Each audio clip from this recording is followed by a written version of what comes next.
السلام علیکم ورحمۃ اللہ وبرکاتہ۔ ایک درد کی بات عرض کروں،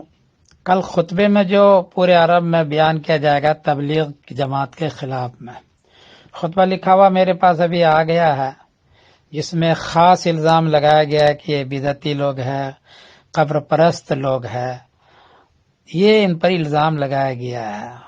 حالانکہ یہ بات بالکل نہیں ہے، ہم لوگ قبر پرست نہیں ہے، بدعتی بھی نہیں ہے۔ میں خود تبلیغی جماعت میں ہر مہینے میں جاتا ہوں 3 دن میں، اور میں نے کتاب لکھی ہے عقیدے پر، ثمرۃ العقائد، عربی میں بھی ابھی آ رہی ہے، اور پورے 350 عقیدے ہیں، اس میں قبر پرستی کا بھی ہے اور صوفی کا بھی ہے، یہ سارے ابحاث اس میں ایک ہے، اور سب کے لیے تقریباً 10 آیت 10 حدیث لایا ہوں، صراحۃ النص، کہ قبر پر کتنا جائز ہے کتنا جائز نہیں ہے، صوفیت میں کتنا جائز ہے کتنا جائز نہیں، اور سب کے لیے صرف حدیث لایا ہوں، اور میں تبلیغ جماعت کا آدمی ہوں۔ اس لیے عرب میں یہ تبلیغ جس سے کہ ہزاروں عوام کو فائدہ ہوا اور وہ تہجد گزار بن گئے، اس پر، اور مولانا الیاس رحمۃ اللہ علیہ ہمارے بزرگوں پر، اور شیخ زکریا رحمۃ اللہ علیہ جیسے شخصیت پر یہ الزام لگانا کہ قبر پرست ہے اور بدعتی ہے، مجھ سے بڑا افسوس ہوا مولانا۔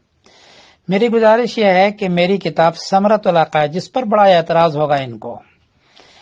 ان کی اشاعت کی جائے کہ بھئی یہ بھی ایک تبلیغی جماعت کا ایک آدمی ہے جس نے ثمرۃ العقائد لکھی ہے، لیکن شرط یہ ہے کہ اس کے جواب دینے کے لیے اینچ پینچ نہیں کیجیے گا۔ جو صراحۃ النص آیت لایا ہوں اس کے مقابلے پر، اگر صراحۃ النص آیت آپ کے پاس ہے مقابلے پر، تبھی بات کریں مجھ سے،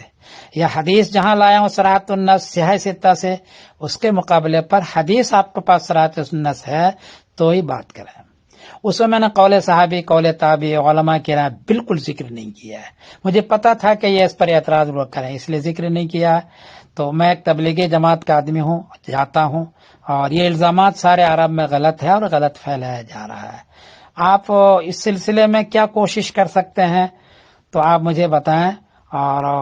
مجھے افسوس بھی ہے کہ بلا وجہ اس اچھی جماعت پر لگا رہے ہیں الزامات۔ السلام علیکم۔